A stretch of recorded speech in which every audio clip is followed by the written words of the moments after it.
Hello and welcome to the Me and Her Travel Podcast. This is our 15th episode.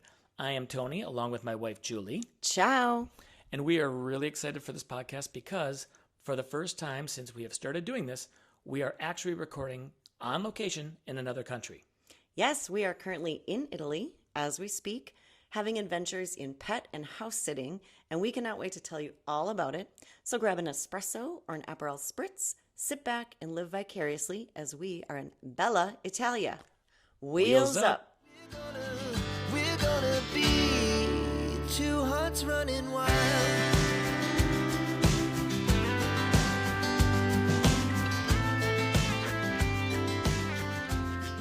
Okay, so it's an interesting story as to how we came to be in Italy this year specifically, and we'll get to some more of the details of why we're here, but let's just say that it's ironic that we are here at all, because we told anyone who asked us about Italy not to go to Italy this year.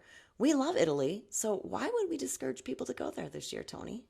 Well, you may or may not be aware that 2025 is a Jubilee year. What does this mean? It means that every 25 years, millions of faithfuls make the pilgrimage to Italy for spiritual renewal. There's special ceremonial things that can happen that can be done on the Jubilee years. For example, they open up the holy doors in Rome. You may have seen this on the news or on some broadcasts or whatever, but there are 4 doors at 4 separate churches throughout Rome in 4 major basilicas. There's the St. Peter's, St. John's Lateran, St. Mary Major, and St. Paul, which is on the outside of the Vatican walls. This is a tradition that's started way back in 1300, and every 25 years, the Pope opens the doors and then allows people to walk through them into the churches. This represents a passage from sin to grace, offering pilgrims a tangible way to seek forgiveness and spiritual renewal. So basically, they get a free pass. As soon as they walk through the doors, they're forgiven of all their sins. That's handy. We did the one at St. Peter's Basilica because we were there for another reason, and that is right up at the Vatican. 32 million travelers this year alone, more than normal, are coming to Italy to celebrate the Jubilee. And you know what's weird about this? I know a lot about Italy. We've been here multiple times. I did not know this was a thing until recently, and that's actually shameful. So to make it more complicated, Pope Francis recently passed away, and so there's a brand new pope, Pope Leo. And for the first time in history, there's a pope from the United States. This papal change could make those numbers of travelers increase because a lot of travelers to Italy come from the United States. So this influx could significantly slow things down and clog things up in the cities like Rome, Florence, Milan, Naples, etc. And tickets are probably going to be harder to come by for longer lines, etc. You know, it could make your trip a little bit trickier, cause some hassles. So unless you're a pilgrim, why not wait a year until it returns to normal? Or at least that's what we've been telling people for quite a while. That's what we told everybody. So indeed, why couldn't we wait to go to Italy this year? So we, as some of you may know, we were in Costa Rica recently. That was a podcast that we did just a few back. We are there for New Year's. And we were feeling really lazy one day. We were sitting by the pool and just kind of scrolling through our phones. And I saw an announcement on Facebook that Andrea Bocelli, who's one of our favorite people or performers, would be performing an epic concert in Italy in June. And I saw that and I was like, we absolutely have to be there. She went nuts. I did go. I went a little nuts. And P.S., if you haven't listened to Andrea Bocelli, you are missing out because he is smooth as glass. He will absolutely transport you to a whole nother place. His voice is unbelievable. And then a little side note, we were listening to some other music today, and there's a performer called Zucchero. Which means sugar. Means sugar, and I guess he's a kind of a famous rock star here, but he's actually called the father of Italian blues because he was the one that introduced blues to the big stage in Italy. So that was just a recently garnered piece of information I thought I'd pass along because it was intriguing. But anyway, we digress. So I was super excited. I wanted to see Andrea Bocelli in Italy. And Tony, what did you think about that? Well, we have a few performers or concerts that we've been really wanting to see on our bucket list. Andrea Bocelli, the Italian tenor, at the top of this list by far. And typically we would be happy to see, our performers that we'd like to go see in our home state, a local venue, but some you want to see in the destination. And one of them being Andrea Bocelli, we have wanted to forever go to Italy, see him perform. We even looked at tickets to going to, I'm going to butcher the name, but Giacchio, or where his hometown is up in Tuscany. But it was very expensive, and it was very hard to. The logistics of it is our nightmare trying to get there. So we never, really actually jumped on that one and actually did that. We're actually going to go to another destination wedding next month. Wedding? A destination, not wedding, destination concert. We're going to go see Coldplay in Nashville. So that'll be a short little jaunt, but you'll probably hear more about that later. Yeah. But for Andrea Bocelli, nothing had been there that we had seen that we had to do, but Julie. And we don't want to see him in a stadium. He's not the kind No. of performer that you want. Like Coldplay in a big stadium with all of the lights and stuff. Okay, fine, cool. Andrea Bocelli, he's so much more intimate to us. We didn't want to see him in a big stage setting like that. And we've been setting ourselves up for this for a long time. Like, we've had chances to go see him locally around the States and just never have done it. So something had to be great for us to jump on it and actually do it. So, Julie, you didn't have to work very hard to sell me on the idea when she found it, but Julie, tell everybody how you found it. Well, so I'm scrolling on Facebook. I remember the exact second I saw this, and he was sitting next to me, and I said, "Oh my gosh, holy bleep, bleep, bleep, bleep, bleep, we are going to Italy." And he laughed, and he was like, "Yeah, right." I'm like, "Oh no, no, we are. You will not believe what I just found. Andrea Bocelli is going to be in concert, and we are going to be there." And he was so perplexed because he's like, "No, Italy's not in our plans this year. We've been telling everybody we know not to go there. Like, we don't have the time and the money budgeted for something like that because we knew it would be, I don't know, an extravaganza. But it didn't matter." And when I told him where the concert was, he looked at me and he was like, "Oh, crap." Like, I knew he was thinking, uh-oh, what are we going to do now? So tell him. I know, seriously. Drum roll. Brrr. Andrea Bocelli, 2 nights only in June, with a full orchestra in the ancient amphitheater of Pompeii. I mean, come on, seriously? I was immediately excited, but also I had my reservations up. I was a little bit skeptical because I knew that it would be an expensive and extensive trip because we've been planning to go back to Italy for a long time. A lot of places we want to go and see. Andrea Bocelli concert would be part of it, hopefully, but we're already on a trip in Costa Rica, now looking for June. This is at New Year's. Now we're like, oh, where are we going to find that money? And just how big of a trip is this going to turn out to be? And how are we going to budget for that? Yeah, we wanted to go back to Italy, and we didn't really have it on our calendar as to when that might be. But this was just the perfect opportunity. It came up, and we just knew, oh my gosh, we're going to have to figure out how to do this. And we're sitting in Costa Rica in our hotel. It might have been a rainy day because we were up in the mountains. And No, I don't think it was. I think we were sitting by the pool in the sun. don't tell people that because like we're on vacation and then we're planning another trip while we're on vacation. And people that travel a lot, you probably know exactly what we're talking about. You get inspired. We're greedy planners is what we are. We just really like the thrill of planning the next one, even when we're on one. But anyway, I was thinking, okay, how can we make this work? Because I know that this will be a lot. It'll be a lot. So I immediately started researching, and I joined on the spot multiple Facebook groups. So I joined House Sitting Europe, Pet Sitting Worldwide, Worldwide House and Pet Sitting Community, International Trusted House and Verified Pet Sitters Group, et cetera, et cetera. There's a theme here. Anything There's that I small could theme. find, I just searched on Facebook for pet sitting and house sitting in Europe or abroad, and I joined them all and just started looking at what kinds of things were out there. I started scrolling, and literally within, I don't know, minutes, less than a half an hour, I found a woman who lives near Naples, Italy. Which and is she near Pompeii. Yes. And she was requesting a dog sitter for approximately 2 weeks in June for their highly active and reactive dog. And the house sit would end just a couple days before the concert How would convenient. start. Seriously, we would be the perfect people for that situation, and the timing was absolutely spot on, and I just knew it was fate. So the pet sitting concept is not new to us. We have listened to a ton of podcasts over the years with people using house sitting not only as a way to financially make their travel easier, but also to live like a local, which is something that we've always wanted to do. To feel like a part of a community. You stay there longer. You're not just in a hotel for a couple of days and move on, or even for a week and move on. You're staying like a local in somebody's house, apartment, something like that, and you're getting to know the community. And 2 weeks isn't a lot, but it's enough to get a good feel. And it's a good start for us. Yeah, we always knew we wanted to try this, but we felt so the spur of the moment one was with this woman and us finding this, tickets to, Pompeii for Andrea Bocelli. It was like, wow, this is maybe our first foray into this. Yeah, and it was funny because when I looked at her post, she had already had dozens and dozens of responses. And I just kind of scrolled looking at everybody's, oh, that'd be fun, call me. And I decided I did not want to handle it that way. And Tony said, she's never going to pick us. Look at all these responses. And I said, you want to bet?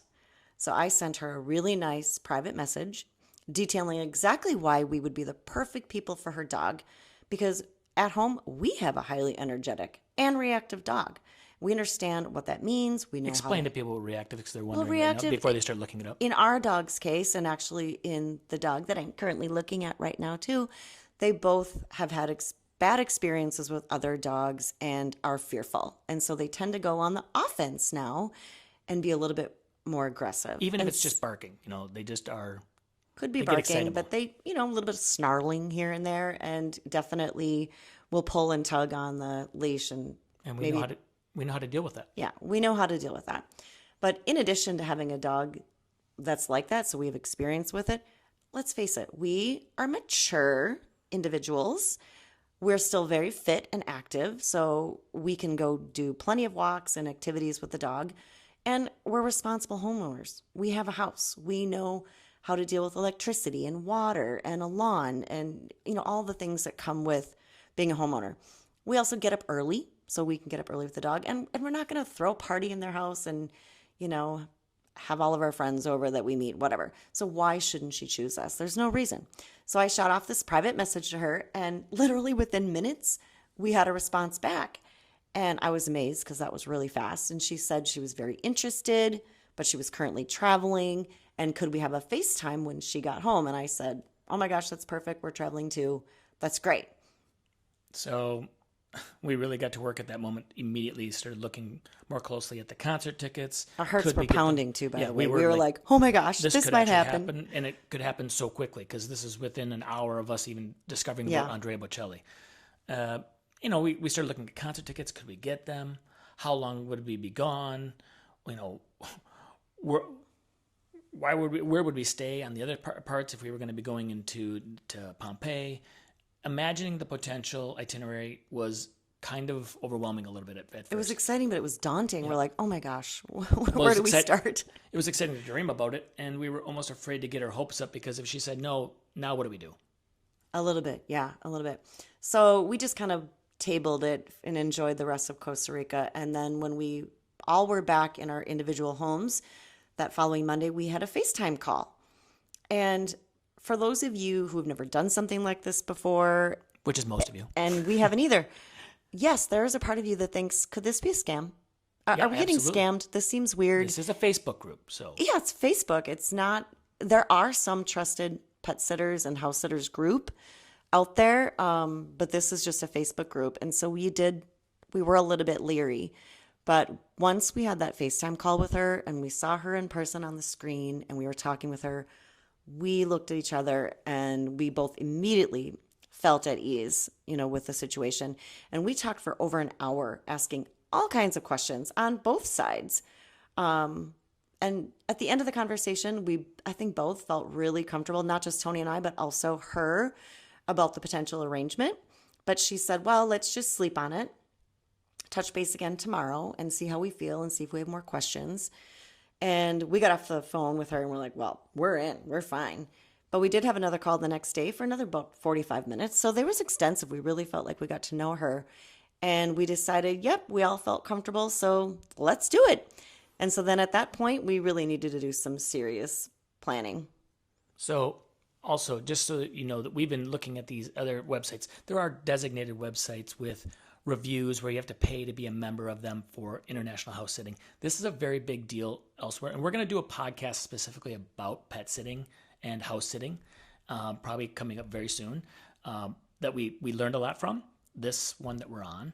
And we're going to talk more about that, but we also want to talk more about Rome and Italy and stuff like that. So we're going to kind of, once we found out that we were committed to the pet sit, which we got, and they approved of us, we needed to finalize our itinerary so that we could start looking for airfare and booking hotels and actually pulling, getting actually those things done that we had already, like, we had so many hotels like bookmarked on our, on our pages. Like we want to stay there and we want to stay there. Oh my gosh, the list started growing. And we're like, our itinerary was getting so big.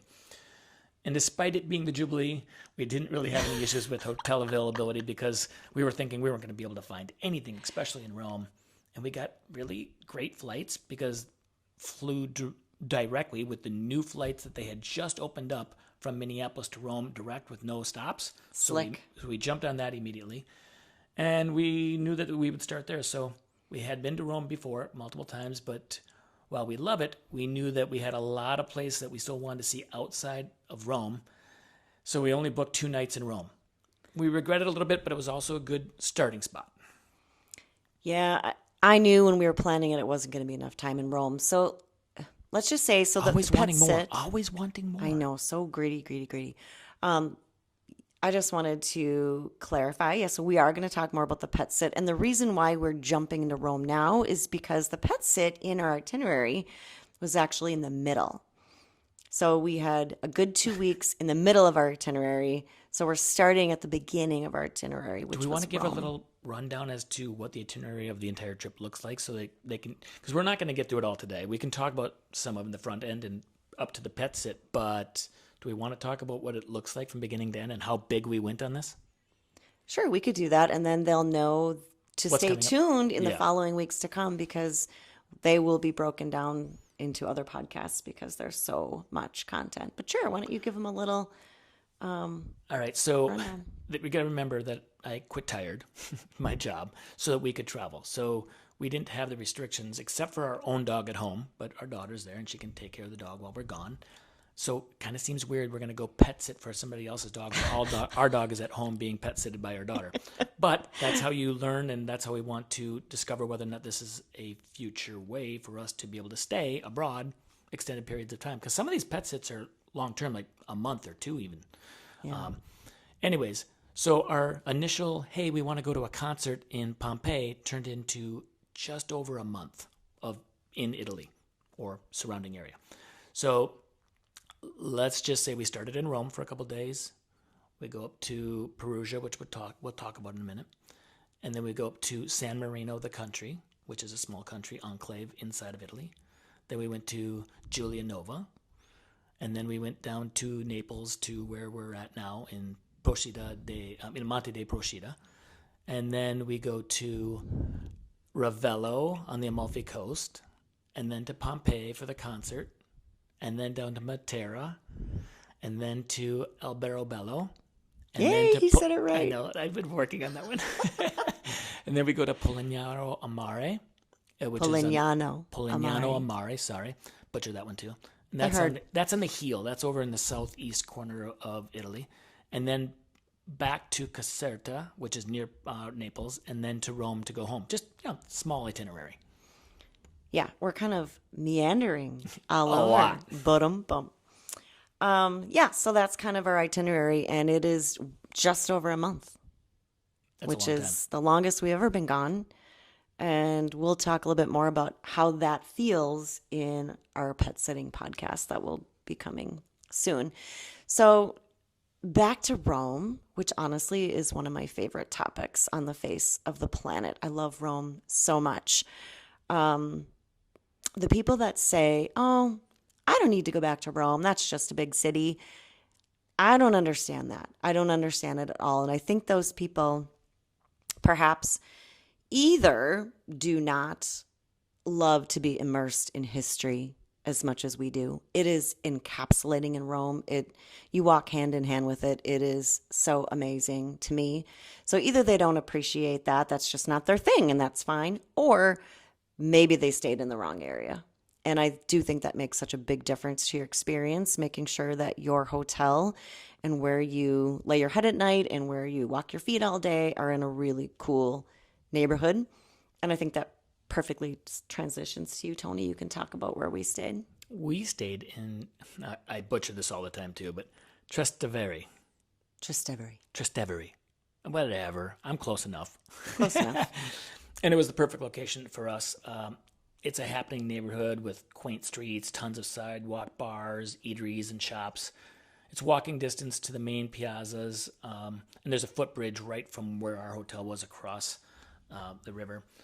There's monuments. The Vatican area is really nearby as well. You could easily spend a week or a month in Rome and not see it all. So we decided to do, and we've been to the Vatican. We've done the Sistine Chapel, but I'm like, well, let's do some fun things because we only have a day and a half, 2 days in Rome. And I thought one of the ones that we would do is, we've already done the Colosseum, done Roman Forum, Pantheon, but we also thought, hey, why don't we do something like a little bit more physical in town? I don't know, maybe a hike, but there's not, just by walking around, that's one thing. But instead of going to, by the way, we've done the baths of Caracalla. We've never done the catacombs, and we didn't want to do this on this I've trip. done the catacombs. You have done it. I have not. There's Borghese Gardens. There's fountains, parks, foodie places. It goes on and on. So we decided to do something a little bit different. But what are the big attractions you were thinking, Julie? We've already been to the Pantheon, the Forum. I think the Roman Forum, I've been to 3 times. I do. And honestly, I could do it again. And the Colosseum. I could do those again. I could do them every single time we go because I find just being there and soaking that up so cool. But we didn't this time. We only had 2 days. We didn't want to stand in lines. We didn't want to deal with all of that kind of stuff. So what do we do? Well, what? Well, we didn't want to stand in lines, but we went to the Basilica. Oh, well, that's true. Yeah. Okay. So we'll talk about that in a second. But what we did this time, just because we knew it was short, it's fast, we didn't want to be wandering. On our last trip to Italy, we had one day that we left completely unplanned. And it was our most miserable day. And part of that was because we kept saying to each other, I don't know, what do you want to do? I don't know, what do you want to do? Should we walk this way? Should we walk that way? Should we go to... It was just, you need to have a little bit of a blueprint, I think, when you go into a town like that. I think a lot of travelers that are listening to this will identify with that, with those, what do you want to do? And you feel like you're wasting your day away because you travel so far to get somewhere and you feel like you should be doing something all the time, which is, it's not fair, but you also want to have that plan just to kind of get you in the right direction. I think each day needs to be planned, even if your planning means you're going to do nothing but walk around. That's and a if great you day. state that, this is what we're doing, we're going to wander, we're going to eat gelato, we are not going to have a single thing on the books, then that's fine. But we didn't even have that plan. We had no plan. And you're going to fail if you have no plan. That was in times past. That was years ago. That was in times past. So because we only had a couple days here, we had to have an idea of what we're going to do because we did not want to have that situation happen again where we get a little snarky with each other because you just don't know what you're doing. So we booked tours. We booked 3. We booked a food tour, which was super cool. And food tours we have done in other cities as well. It is really a great thing to do at the beginning of your trip because you kind of get the lay of the land. You get to see some of the local things, learn some history about where you're staying. And obviously in Rome, there's a ton of that. But on a tour, they're going to show you kind of your neighborhood and maybe a couple different neighborhoods that you're in. And that's really informative and helpful. And then you get to try some food that's local. And you also get to see some areas that you might want to come back to, that you're like, That's the ooh, key. we got to go back to that one, or that one looked neat. We should try that next time. And you get to maybe make some friends. We were a group of 12 and we got along famously and had fun with the entire group the whole night and even made friends with a couple of newlyweds. And then after the tour ended, we went and got some cocktails with them. And it just really made for a special, fun night. So that's one tour that we did. And to emphasize that a little bit, when you get to a place, you're tired after you're traveling, especially when you travel to Europe from America. You're tired, depending on what time you get there if you haven't slept. It's not, super taxing. You get to relax. You get to have some wine. You get to have some food. You get to, all you have to do is walk around. But this was an extensive walking tour. So this was a pretty big one. But we had 5 stops of food and we were so full, and we got a little lit up because of the wine. They gave us wine at every freaking stop. It was so great. I couldn't believe actually how much food we got. It's not a cheap tour. I want to say it was $130 maybe a person. So I can see why. it was a little expensive, but it was 3 hours. It was tons of food, drink. It was super, super fun. And more importantly, we didn't have to think about what we were going to try and go and do the first thing when we got to Rome. We knew that we got to the hotel, we put our bags away. You know what? Let's walk around for a little bit. Let's go to the food tour. And it was a no-brain, turn everything off. You don't think about how you're getting to and from places. The guide's just going to walk you through, tell you about stuff, and give you great food and drink. It was awesome. if you think about it, if you priced out separately, what would it cost for a historical tour in your neighborhood? Then what would it cost to have dinner that evening? Then what would it cost to have multiple stops of drinks that evening? If you put all that together, it's going to be about the same as the tour was by itself. And we made really special memories and friends and Facebook friends that we'll probably stay in contact with. I mean, that's always kind of fun. So yeah, we really thoroughly enjoyed that. And then Tony, unbeknownst to me, had already booked another tour that I didn't even know about, I think, till right before we left. And it was really cool. Yeah. So we booked, and I kind of I was getting towards this a little bit. So at St. Peter's Basilica in the Vatican, there is a ticket you can buy to go up to the top of the cupola, which is at the top of St. Peter's Dome. It's 571 steps up. Now, you can take an elevator up a couple hundred just to save yourself some, but it brings you up to the observation deck of the inside of the St. Peter's. So when you're looking up at the dome, you hike or you elevator up to a certain point, and then from there it's another like 300 steps up. But the cupola, which is at the top of St. Peter's, is the highest point of any building in Rome, and no buildings are allowed to be built higher than St. Peter's Church. So when you see new construction in Rome, it's never going to be a taller building than St. Peter's. It's part of out of respect for the Vatican, for St. Peter's Church. They have to be the closest to God. Yeah, that's right. So we booked this, and I booked the tickets that is the full walking stepping, no elevator needed. And we did that on a Wednesday, which knowing on Wednesday that the Pope, and you can start these in the morning or afternoon, but there's time slots. Now, the Pope was in town, and he gives masses on Wednesday. The new Pope. The new Pope. And Pope Leo gave a mass, which is outside to the square, and by the time we could go in, which is at noon, it was just ending, and all the stuff was now taking place inside. It looked like nobody around, and the lines were really short, really good for us to go in, and we got to go through the holy doors, the holy door of St. Peter's. You thought those were short lines? Those were short lines for what I have seen from other people going to do the similar things. They are way shorter than what a lot of people are experiencing currently right now with Jubilee. That's interesting, but here's maybe, well, I don't know how much did that tour cost? Do you remember? Oh, it was cheap, like $6. Okay, well, it would be worth booking that and not even doing it if you didn't want to, just to get in the you have pre-booked tickets line. Yes. You skip it. Oh my gosh. Pro tip. Because the other line, and at first we stood in that line and we didn't realize, and then we saw like a barrier and some other people walking in on the other side, and they're just walking through. I'm like, Tony, go ask, what is that line for? So he went up and asked somebody, oh, that's if you have don't pre-booked. tell them that we were in the wrong line, though. That's Well, we were just following the crowd. Yeah, we were following. Because it was hot too, people. Oh my goodness. It was really, really hot. So once we got Bring your fans. Once we got through the holy doors, the holy door of that church, and we were forgiven of all our sins, we then were walking around and we could hear, a church service going on in the center part of the basilica. This is how clueless we were at this point. And we're walking around trying to find the entrance to go to the stairway to go up to the cupola. And as we're wandering around as we're meandering through, all of a sudden I look over, and sure enough, there's Pope Leo giving mass to the crowd that's inside the church, the basilica right there. Well, Wow. you know what my first tip was that was going on? The entire crowd of people all had their phones up. Yes. Everybody pointed to the center of the basilica. Yes, totally.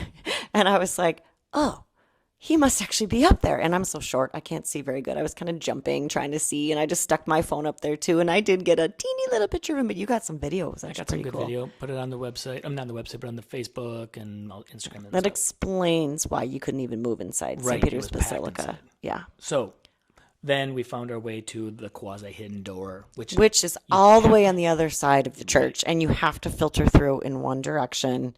Good grief. and nobody tells you that until you just ask, and you have to. Yeah. So if figure you're it out. facing St. Peter's, the door that you go into for this is on the left-hand side, inside. But you got to go in on the right, walk all the way through, winding through the entire church. Maybe to if get it to wasn't a Wednesday, they wouldn't have to do Probably, that. yeah. So, anyways, that took us to the start of our climb, which was pretty cool to see the Pope there as well.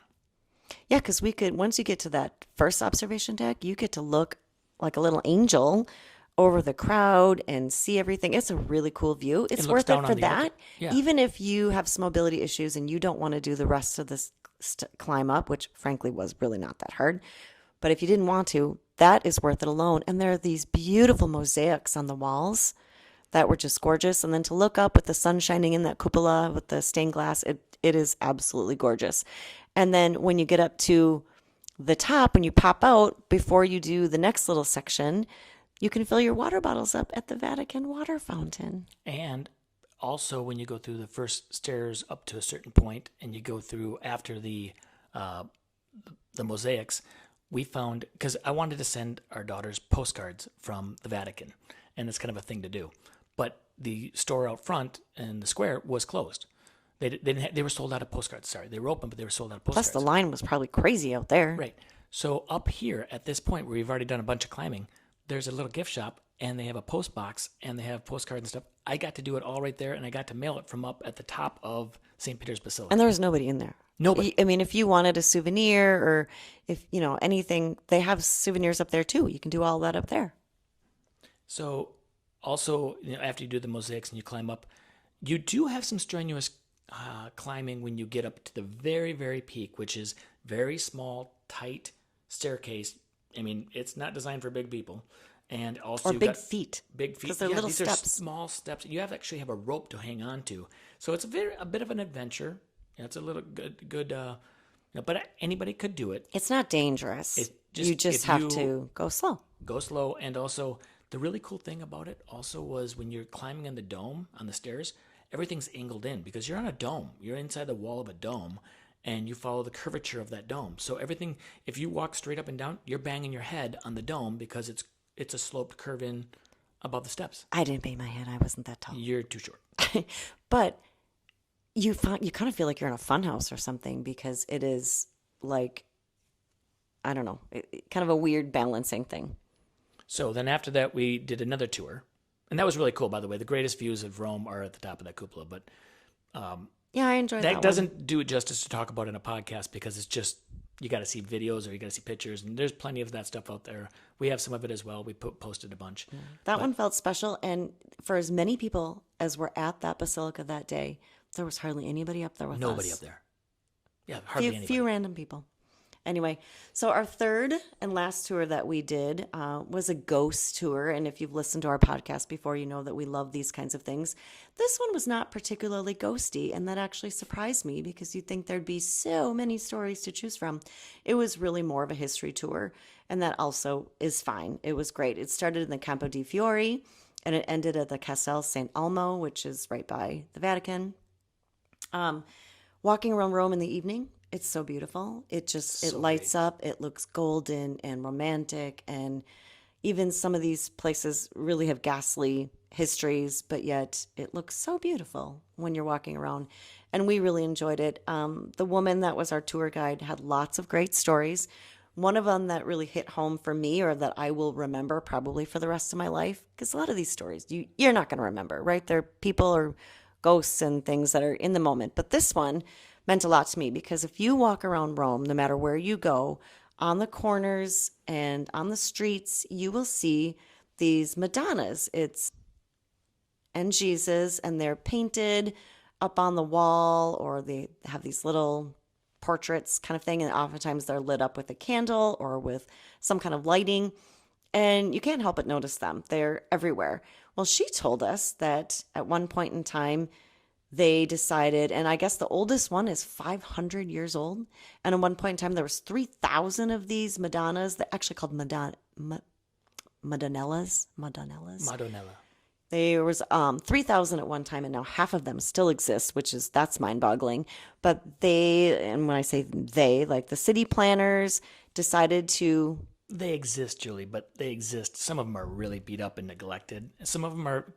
It's on the owner of the building, of the house, to upkeep it. It's not a city thing. It's not a township thing.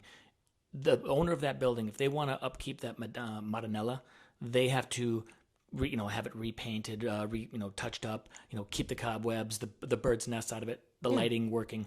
So not all of them are looking great. That's true. And some of them are actually sculptures. Right. And then some of them are paintings. They're all different. But anyway, the reason they installed them, and they had a bunch of artists across the city do these. Some of them are probably from pretty famous artists, but they were trying to do it as a deterrent against thieves because, Rome was dark. There'd be a lot of thievery and attacks and stuff on the streets at night. So if they put these up, their hope was that if they were lit and the thief could see it, there would not be any kind of nefarious deeds being conducted under the watchful eyes of the Virgin Mother and Jesus. And when she was telling the story, I kind of laughed to myself. I thought, I bet that didn't work. And then her next words were, and it worked. Because, as you know, most of Rome and Italy is Catholic. And they did not want to be caught doing something underneath the watchful eyes. So it actually was a very successful endeavor. And then it served multiple purposes. It lit up the streets so that the chariots and the people could all be there at the same time and not have accidents. So that was interesting. That one stuck with me. So also, in the way they positioned them was really unique because they were on the street corners, but they were up, 1 story high, like up, 15, 20 feet up. And it was always positioned so you could see the best spots, like down that road, into that square. It covered a lot of ground. So, with 3,000 of them, you can imagine that a lot of Rome was covered by these things. Yeah. Yeah. So that was cool. As we were walking around, I had noticed them. And then when she talked about it, I was like, oh, well, that makes sense. That's pretty cool. We appreciated that. So after that and that fun tour, we decided that, how are we going to get around? What else are we going to do? We decided we also were going to just walk. We're fit. We want to do a lot of walking. And not everybody can do that, but we did. So we didn't take a single taxi except for when we went from our hotel to go get our rental car. So on the very last day of Rome. But before that, we took a train in to Rome, and then we walked with our backpacks, to our hotel, which was only like 5 blocks. So that was really cheap, and that's the cheapest way to get into Rome is take a train or a bus. And you're really careful to find a hotel for us that is near our public transportation. We did that. Because we are backpacking. We have our Cotopaxi backpacks, but then we also have our carry-on backpacks strapped to the front of us. So it's kind of heavy. We're definitely laden down. And so you always are really good about making sure that we don't have far to walk with our bags. But what we were not doing was wheeled bags through cobblestone streets. No, and when you see people do that, you just go, oh, dude, that is hard. I mean, your teeth just rattle and their bag is destroyed. Yes. So then, after the train and walking, we thought, well, let's go for walks as well. So we didn't take any taxis around town. We did a lot of walking. We walked all the way up from down where we were, all the way up to Borghese Garden. And that's a long haul. And the Spanish Steps were up there. I think over the 2 days, 2.5 days, you call it, we did over 50,000 steps. I think we did well over that. And man, we were tired. Our bodies were tired. Our feet hurt. Our backs hurt. We have said in a previous podcast that we have brought our little mini massage like Theragun with us. And we needed that. We definitely needed that. So we left Rome and we really needed. Do we have to? Yeah. I don't want to leave Rome. Well, always wanting more. So we can always come back. Always. There's so much left to do.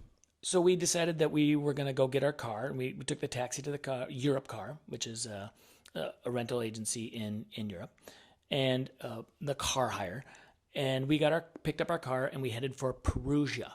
Now, Perugia is up north, going like you're heading up towards Florence or towards Venice on the Autostrada, which is their highway, their super highway. And I guess it goes all over Europe, but the name of it is. But anyways, we needed to go and kick our heels up and just relax because we were so wiped out. Literally kick our heels up. By the way, as you go on these autostradas, when you enter with these tolls, because there's tolls all over across Europe on this, if you get on the wrong one and you make a wrong turn onto the autostrada, it's not like, hey, go down and go through the ditch and then just head back the right direction. These are gated and walled highways, and it was 15 miles. Yeah, there's not a lot of exits. There's no exits. Yeah. There's no exits. Yeah. For 15 miles to the next auto grill, which is, which is a restaurant on the highway, but another time. To get off the toll and turn around and come back the other way was 15 miles away. And we're talking miles, but like 18 kilometers. It was a wrong turn. Bad on me, but my GPS told me the wrong turn. So, well, it's not a perfect system. You try to put the Waze up or your Google Maps or whatever and follow that, and it's talking to you and telling you what to do, and it's not always correct. So, and then sometimes you have to make a split judgment, like, oh my gosh, which way? There's a T or yeah, I might have made the wrong one. Well, it happens. It happens, and all you can do is laugh about it. And it's part of your story. It's part of your journey. And we always say to each other, well, good thing this isn't the Amazing Race. Yep. Because we would have lost that leg. We said that a few times that day. Yeah, that just so happens. We went up to Perugia, and as we were going, Julie and I were like, where are we going? And like we were kind of little, like jumpy a little bit by leaving Rome and getting in a car and stressed on the highway. And all of a sudden, like, where are we going? Why are we going? What is this place? And we kind of forgot. Because I don't remember. We booked this like 5 months ago. There was another reason that we were wanting to head north, and that was for San Marino for me, because I really wanted to go there. So Julie found a midway spot, and Perugia was it, and this hotel in particular, and I had no idea. We couldn't remember why, and all of a sudden we looked up and like, oh yes, this is why we're going here. You actually were like, look it up. Tell me, why are we going here? I'm like, I don't know. I just remember it was kind of midway between Rome and San Marino. So I Googled it, or tell me a little bit about it. I looked on our booking.com, like, oh yes, Tony, this is going to be great. And I showed him a photo, and he's like, oh yeah, cool. So we stayed at a place called the Castello di Monterone. And yes, Castello means castle in Italian. It was a restored 13th century castle. And let me tell you, this place is so beautiful. It has a stunning facade. I mean, it is a castle, and it has sweeping views of the valley down below, and you can see the nearby town of Perugia off in the distance. But what really looked appealing to us was it had a gorgeous pool. It had 2 hot tubs, a really beautiful and extensive garden that you could meander through. It had a fantastic restaurant for breakfast and dinner. And in the interior, it had its very own knight in shining armor standing guard outside of the library. I loved it. Love it. I mean, what more could a girl want? So we swam that night after we got there. We chatted up some folks that were on a bike tour. And then, of course, Tony had to fly. We did nothing. We did nothing. We had a bottle of wine and relaxed at the pool, made friends, chit-chatted. It was the wine, which is local to that region, which is called Montefalco Sagrantino, which is a very unique wine to just that area. It was amazing. I don't know if we were just tired and we needed to relax, but we decided that was our new favorite wine, and we still have to figure out how we can get some of that to bring home because we didn't do it then. And these wines are regional, so that's up there. We're down south now by Naples, but anyways. So this was not a cheap place. This was about $250 a night, which in the grand scheme, if you get a place that's this high end with restaurant, with the castle, with these beautiful rooms and these pools and hot tubs and all this, it was $250 was a good rate for a lot of places in Europe. Now you can get a lot at like 100 and under, but we splurged a little bit on this one, and we know that. Yeah, you can get a lot of places in Europe for even $100 a night. Not a big deal, but we were after the experience for this place, and the older we get, the more we realize that the place that we stay is part of our journey. It's part of our trip. It's part of our enjoyment. It's not just somewhere to lay your head. It can be part of the entire experience. And something like this castle with its interior that was just as amazing as its exterior, its history, it was really a special experience. And then just to feel so rejuvenated. We needed to sit in that hot tub and soak our sore feet and to look at the castle from the hot tub. It was so pleasurable. I really, really enjoyed the slow down, not thinking, not trying to process new information, just luxuriating and feeling like a queen. Yeah, and I was hesitant on that at first, but so glad you picked this place because it was great for that. All right, so this is a good place to stop the podcast along our journey as we have lots more to tell, but that will be for another podcast or two. And soon we'll be recording our podcast specifically on international pet sitting, which we've now done. We are in the middle of, and thank goodness. We only have a few days left. We only have 3 days left with Wiggles. Our cute little dog over here that's laying on the couch quietly sleeping hasn't made a peep for us. She's the quietest It would dog have been nice ever. if she barked one time just so people know that we're on a pet sit. But Yeah. anyways, that's on pet sitting. We'll do that soon after this one. And we have a lot of questions about that subject, pet sitting. So people, anytime that we told people we were going to do pet sitting, they're like, "What? You're going to stay in somebody's house?" We're like, yes. How'd you find that? Yep. Or how'd you even think about that? Anyways, we'll talk a lot about the ins and outs of that on the next podcast. Yeah, we wanted to wait till we actually finished just to Right. see how it all went so we could wrap it up because we do still have a few days left. You never know. It's been great. we've It's been awesome. but it's also been kind of crazy. We've had some calamities. A little. It hasn't been totally Maybe smooth. a car accident in there. There might be a few other things, but we're all good. We're all good. All right. Until then, thank you for listening very much. We very much appreciate it. And please comment if you like our content and if you like this podcast. And share. And also, like it and share it and do whatever you can to help us out. We'd really greatly appreciate that. So thank you very much. Grazie. So, ciao, ruto in alto. In other words, Wheels up.